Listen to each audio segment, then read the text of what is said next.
मैं आज दुनिया की सबसे ऊंची मोटरेबल पास को अपनी स्कूटी से कवर करने वाला हूँ। जी हाँ, सही सुना आपने, एक ऐसा पास जो कि समुद्र तल से करीब 20,000 के ऊंचाई पर स्थित है। जहाँ लोग अपनी पावरफुल बाइक और कार से जाने से डरते हैं, वहाँ मैं अपनी इस स्कूटी से जाने वाला हूँ। अब देखना ये है कि मैं पहुँच पाता हूँ कि नहीं। झूले झूले दोस्तों, झूले झूले फ्रॉम लद्दाख। कल सोते समय मैंने खुद से प्रॉमिस किया था कि मतलब 8 बजे हम निकल जाएंगे उमिंगला के लिए, लेकिन भाई 8:30 हो गया। अभी तक हमने ब्रेकफास्ट भी नहीं किया है। 2 से 3 बार आंटी जी बुलाने आ गए, भाई चल के ब्रेकफास्ट कर लो वरना खत्म हो जाएगा। जैसे गर्म पानी खत्म हो गया भाई, मैं ठंडा पानी से भी स्नान किया हूँ, मतलब ग्लेशियर की पानी से वापस स्नान किया। मम्मी हमेशा कहती है कि जो सोएगा वो खोएगा। मैं हमेशा सोने के चक्कर में कुछ न कुछ खो देता हूँ। तो दोस्तों अभी मुझे 200 किलोमीटर कवर करने हैं और मेरी स्कूटी में तेल है नहीं, तो मैं अभी आंटी के पास से तेल ले रहा हूँ। वैसे तेल बचा हुआ मेरे पास 1 लीटर ये, और स्कूटी में होगा 2-3 लीटर, पर ये काफ़ी नहीं मेरे लिए। I need more fuel. चलो भाई, लगभग सारा काम हो गया। पेट्रोल ले लिया, पेट्रोल फिल भी कर लिया स्कूटी के अंदर, ब्रेकफास्ट हो गया और टाइम 10 बजने वाला है। पर कोई नहीं, मुझे तो वापस आना है यहीं पे। आज मैं यहीं पर स्टे करने के लिए सोच रहा हूँ। बाकी भाई ये दोनों दोस्त मिल गए थे मुझे रास्ते में, इनके साथ मैंने रूम शेयर किया था आज। एक्चुअली इनको जाना था उमिंगला, बट थोड़ा सा कांड हो गया इनके साथ, जिसके कारण ये कैंसिल कर रहे हैं अपना trip. Okay, all the best, bye bye. Okay bye bye, let's go. जय बजरंगबली। फाइनली दोस्तों अब आ गया है हमारा समय, जिसके लिए मैं बेसब्री से इंतज़ार कर रहा था। Finally highest motorable pass in the world को पास करने जा रहे हैं, कवर करने जा रहे हैं। Let's go. बाकी अभी हम आएंगे ना तो इस गांव को अच्छे से घूमेंगे। हम घूमे नहीं है, यहाँ पे बहुत कुछ है देखने को, इसलिए मैं यहाँ पे रुक गया। वैसे आपको बता दूं दोस्तों, उमिंगला पास जाने के लिए इंटरनेट पर आपको डायरेक्शन नहीं मिलेगा, क्योंकि इंटरनेट पे है ही नहीं। रीज़न इसके पीछे ये है, आई थिंक मुझे ऐसा लगता है क्योंकि चाइना बॉर्डर नज़दीक हो जाता है ना, इसके लिए शायद इंटरनेट पे उन्होंने नहीं डाला है। अब देखो, जैसा कि मैंने आपको बताया कि दुनिया की सबसे ऊंची मोटरेबल पास जो कि है उमिंगला पास, वो गूगल मैप पर है ही नहीं। तो अब हमारे पास एक ही ऑप्शन बचता है, वो ये कि लोकल के नक्शे कदम पर चलना। तो मैं भी अपनी स्कूटी को हेलीकॉप्टर बनाकर लोकल्स के बताए रास्तों पर भागते जा रहा था। लेकिन क्या आप इसे रास्ता बोलेंगे दोस्तों? आहा, कोई नहीं बोलेगा। ऐसा लगता है कि मानो मुझे पहाड़ों में रहने का सजा मिला है और मुझे किसी ने आकर यहाँ पे छोड़ दिया है, और यहाँ के बाद मुझे कहाँ जाना है कुछ पता नहीं। दोस्तों करीब मैं 45 मिनट अभी स्कूटी चलाया होगा। यार जो जा रहा हूँ एकदम कच्ची रास्ते पे, 20 से ज़्यादा गाड़ी भगा ही नहीं पा रहा हूँ, इतना ख़राब रास्ता है।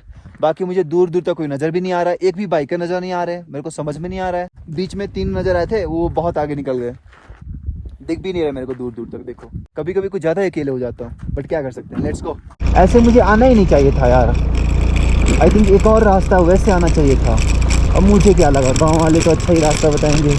अब देखो यहाँ तक तो ठीक था, मैं कम से कम स्कूटी चला पा रहा था, रास्ते फ्लैट थे। लेकिन कुछ दूर के बाद जो रास्ते मिलने लगे, ऐसा लग रहा था मानो मैं अपनी स्कूटी को पहाड़ पे चढ़ा रहा हूँ। भाई स्कूटी 10 का स्पीड से आगे बढ़ ही नहीं रहा है भाई। चढ़ जा मेरी जान, इतना दूर तक साथ दी है, थोड़ा सा और साथ दे दे, मुझे पता है तू साथ दे सकती है। हालात ऐसा हो गया था कि मुझे अपने पैरों का सहारा लेना पड़ रहा था स्कूटी को चढ़ाने के लिए। अब देखो, ना चढ़ने का सबसे बड़ा रीजन ये था कि मैं भी समुद्र तल से काफी ज्यादा ऊंचाई पर था और यहाँ पर उतना ऑक्सीजन नहीं मिल पाता जितना एक स्कूटी को इंजन में कंबसन के लिए चाहिए। इसलिए स्कूटी के पास उतना पावर था नहीं जितना पावर इसे पहाड़ को चढ़ने के लिए चाहिए, इसलिए मुझे अपना पावर लगाना पड़ रहा था।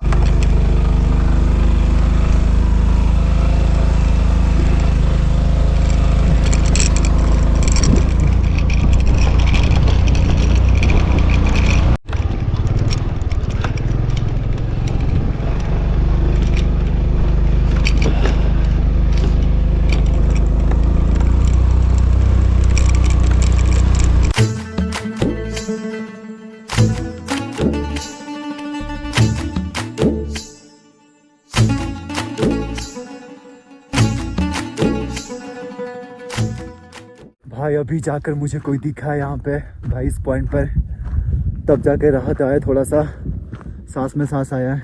आप लोग उमिंगला से आ रहे हो क्या? यहाँ से कितना दूर है अभी? 40 किलोमीटर। चलो भाई, थोड़ा राहत मिला। यहाँ से बताया मात्र 40 किलोमीटर है और आगे जाके वो वाली रोड मिल जाएगी, अच्छी वाली रोड।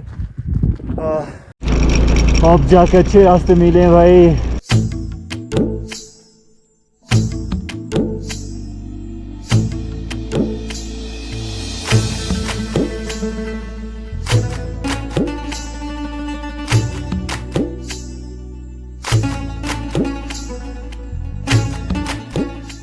मौसम भाई पूरा ख़राब किया हुआ है, ठंड जोरों की लग रही है। मैंने अपने आप को रेनकोट से ढक लिया भाई। अब देखो, आज मुझसे एक बहुत बड़ी गलती हो गई थी। वो ये कि मैं फुल ग्लव्स के जगह हाफ ग्लव्स पहनकर आ गया था। मेरे शरीर का जो पार्ट ढका हुआ था वहाँ तो कोई प्रॉब्लम नहीं हो रहा था, लेकिन जो पार्ट हवा के कांटेक्ट में आ रहा था, ऐसा लग रहा था कि अब मानो जम जाएगा। जैसे मेरे हाथों की अंगुलियां, ऐसा लग रहा था मानो अब काम करना बंद कर देगी। और जैसे जैसे मैं आगे बढ़ते जा रहा था, ठंड और बढ़ते जा रही थी और साथ में मौसम भी खराब होते जा रहा था। दोस्तों, मैंने फुल एक्सीलेटर दिया हुआ है, पर गाड़ी 40 से आगे 30 से आगे बढ़ने का नाम नहीं ले रही भाई, जबकि ये ढलान है। इससे ये पता चलता है कि हम काफ़ी हाई अल्टीट्यूड पे आ चुके हैं। यहाँ पर कंबसन नहीं हो पा रहा है क्योंकि उतना चढ़ान नहीं है। यहाँ पे स्कूटी को भागना चाहिए था। Welcome to world's highest motorable road. ये भाई दुनिया का वर्ल्ड्स हाईएस्ट मोटरेबल रोड है, जिस पर अभी मैं स्कूटी चलाने वाला हूँ।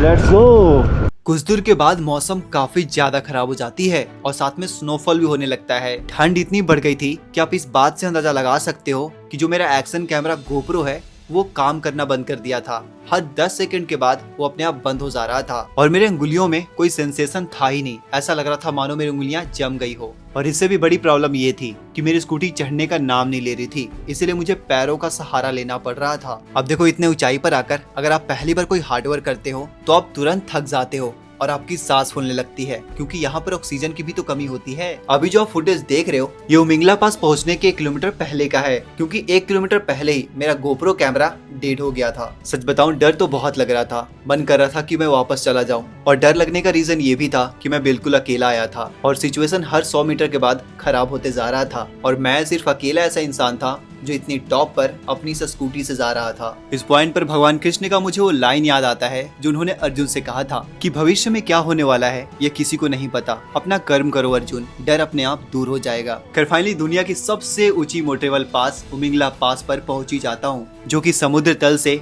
19,024 फीट की ऊंचाई पर स्थित है। यहाँ पर पहुँचने से पहले मैंने सोचा था कि मैं ऐसा वीडियो बनाऊंगा, वैसा वीडियो बनाऊंगा, पर यहाँ पर पहुँचने के बाद मैं कुछ बोल नहीं पाया। इसके पीछे 2 रीजन था। पहला, मैं काफी ज्यादा थक गया था, तो लाइफ में पहली बार मुझे सांस लेने में दिक्कत हो रही थी। और दूसरा, इस पॉइंट पर पहुँचने के बाद जो मैं फील कर रहा था उसे शब्दों में कैसे एक्सप्रेस करना है मुझे समझ में नहीं आ रहा था। यहाँ पर मुझे रतन टाटा सर का ये लाइन याद आता है, The greatest pleasure I've had is trying to do something that everybody says could not be done.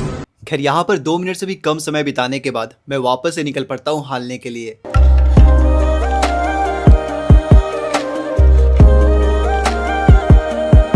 सही टाइम पे मैंने पास कवर कर लिया। देखो कितना ज़्यादा बर्फ़ हो गया वहाँ पे भाई। मैं जब पहुँचा था उससे पहले ही स्टार्ट हो गया था बर्फबारी। अभी देखो पूरा पहाड़ बर्फ़ से कवर हो गया भाई साहब। हेलो दोस्तों, तो जी मैं फाइनली पहुँच गया था अपना होम स्टे। फिर जल्दी से फ्रेश हुआ, 2-3 कप चाय पिया, गरम गरम कहवा, तब जाके मन ठीक लग रहा है भाई। पूरा स्नोफॉल में फंस गया था मैं। अब फाइनली चलते हैं इस गांव को घूमने, हानले गांव को घूमने। बाकी यहाँ का घर देखो पूरे पत्थर से बनते हैं। मैंने आपको पहले वाले वीडियो में भी बताया है, आने वाले 10 दिनों में यहाँ भी पूरा बर्फ हो जाएगा। मैं सबसे पहले आ जाता हूँ हानले की ऑब्जर्वेटरी को देखने। मैं आपको बता दूं दोस्तों, हानले हमारे भारत देश का एक ऐसा गांव है जहां पूरी दुनिया का one of the highest astronomical observatory है। आसान भाषा में बोले तो एक ऐसा बिल्डिंग जहां से साइंटिस्ट तारों, मौसम आदि का निरीक्षण करते हैं। और यहाँ से आपको रात को वो भी खुली आंखों से मिल्की वे गैलेक्सी भी देखने को मिलता है, अगर आप लकी हुए तो। आ चुके हैं दोस्तों ऑब्जर्वेटरी के अंदर। ये देखो आपको कुछ ऐसा ही दिखेगा जब यहाँ पे मौसम साफ होता है, तो एक टाइम पे आपको कुछ ऐसा देखने को मिलेगा। ओ भाई साहब, भाई दुनिया का 2nd हाईएस्ट ऑब्जर्वेटरी है ये। बाकी यहाँ से गांव देखो कितना ज्यादा खूबसूरत लग रहा है। और सनसेट के टाइम पर यहाँ मुझे कुछ ऐसा दिखा।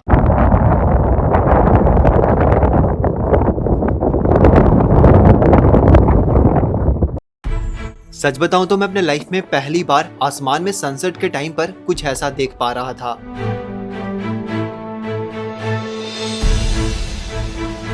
इस एपिसोड में इतना ही दोस्तों, मिलते हैं आपसे नेक्स्ट एपिसोड में।